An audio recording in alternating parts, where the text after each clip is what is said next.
killing ducks. And I'm not talking about shooting them 2 treetops high, or shooting a duck way off.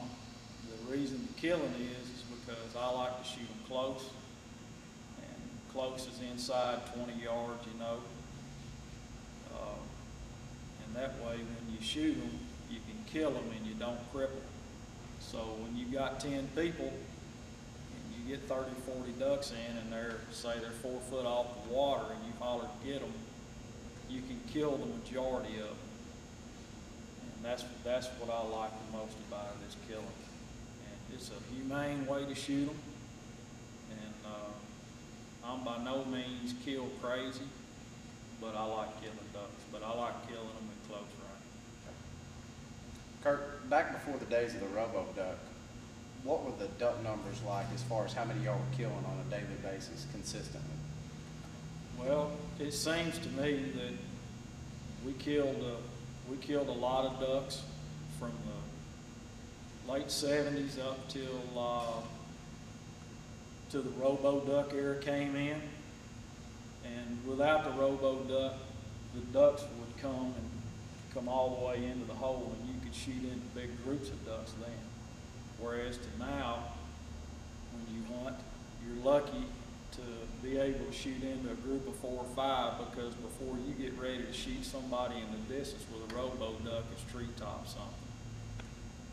But before the Robo duck came out, we were killing anywhere from 20 to 70 ducks a morning, and we were doing it pretty much every day, unless we had lightning or just real severe weather to where we couldn't. But it was consistent hunting every day. And we still had a lot of hunting pressure back then. And the hunting pressure back then is different than it is now. The hunting pressure we had in those days were from people that were seasoned duck hunters. They knew how to hunt. And prime example, Lester Capps was in the woods, Steve Schultz was in the woods, Clifford Fisher was in the woods, I was in the woods, Johnny Moffus was in the woods, Jimmy Murray was in the woods. All of these people that hunted every day and used those calls, they were there.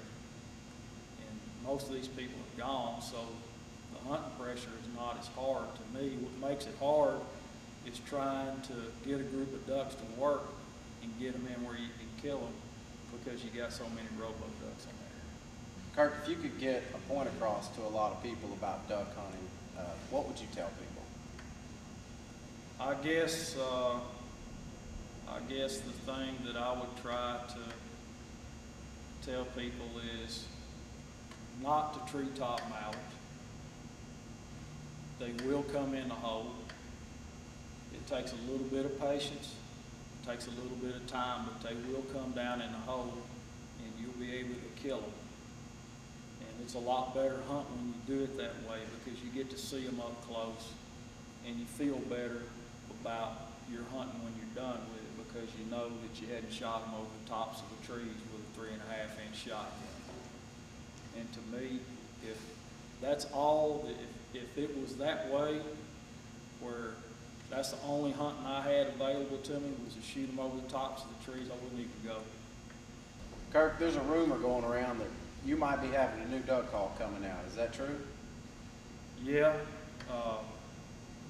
I put a lot of time into trying to figure out how to develop this thing, and I started thinking about it probably 15 years ago, and I never did follow through with it because I was so busy hunting, and I just didn't see the need to do it. So I looked at every call that's ever been made, that I felt like was a worthy call for the woods, and I studied each one of them, and I found the flaws in all of them. So my goal is to build a duck call that doesn't have any of those flaws in it, and to where when you bite, that will be the only one that you'll need. But on the other hand, it has to be proven to what I like. So what I'm trying to say is if if I take it to the woods and it doesn't work like I think it should, I'm not gonna sell it. But if I do take it to the woods and it does work, I will sell it. And there's been a lot of calls come out there. The keyhole madness is on right now. And this call that I'm building is not necessarily a keyhole call. There's a possibility that it could be, there's a possibility that it couldn't be, but I'm gonna try 4 or 5 different ways to see what works the best.